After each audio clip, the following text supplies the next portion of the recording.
যেমনটি বলছিলেন মূলত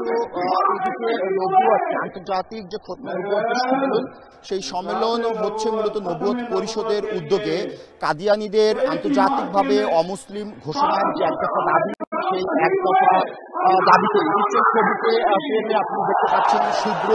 সাদা সফেদ পোশাকে সোহরাওয়ার্দী উদ্যানের প্রতিটি প্রাঙ্গণ এর মধ্যে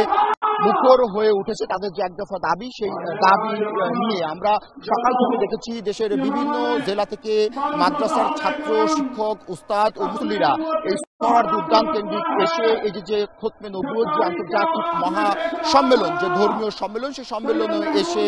তারা যোগ দিয়েছেন। তারা বলছেন যে নবীর পরে মূলত আর কোনো নবী নেই, হযরত মুহাম্মদ সাল্লাল্লাহু আলাইহি সাল্লাম শেষ নবী এবং শেষ নবী রাসূল। তারপরে এই জমিনে আল কোরআনের বিধান অনুযায়ী আর কোনো নবী রাসূল আসার কথা না, কিন্তু কাদিয়ানীরা দাবি করছেন তাদের ধর্ম তাদের গোষ্ঠীর মধ্যে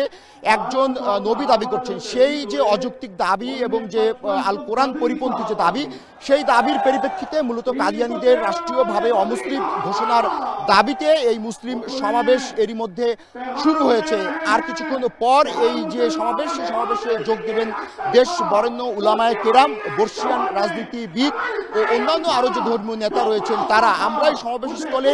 সকালেই এসেছি, সকাল থেকেই আমরা দেখেছি যে বিদেশি মেহমানরা ভারত, পাকিস্তান এবং অন্যান্য পার্শ্ববর্তী ইন্দোনেশিয়া থেকেও এই যে সমাবেশ স্থল সেই সমাবেশ স্থলে 94 জন যে বিদেশি মেহমান তারা এখানে এসে অংশ নিয়েছেন এই সোহরাওয়ার্দী উদ্যানের মাঠে। বক্তব্যে তারা বারবারই বলছেন যে কাদিয়ানীরা যে দাবি করছেন অর্থাৎ তাদের জাতিগোষ্ঠীর মধ্যে তারা নবী দাবি করছেন যেটি একেবারেই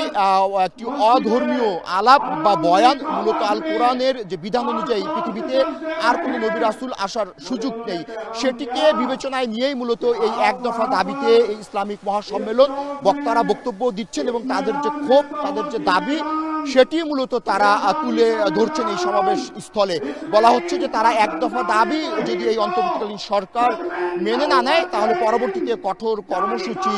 দেওয়া হবে। নিশ্চয়ই এরই মধ্যে সমাবেশ স্থলে আমার পিছনে দেখতে পাচ্ছেন যে এই যে বিশাল যে মঞ্চ সেই মঞ্চে ধর্মীয় নেতারা উপস্থিত আছেন এবং আলোচনা করছেন ধর্মের নানা দিকগুলো। আলোচনা হচ্ছে ইসলামিক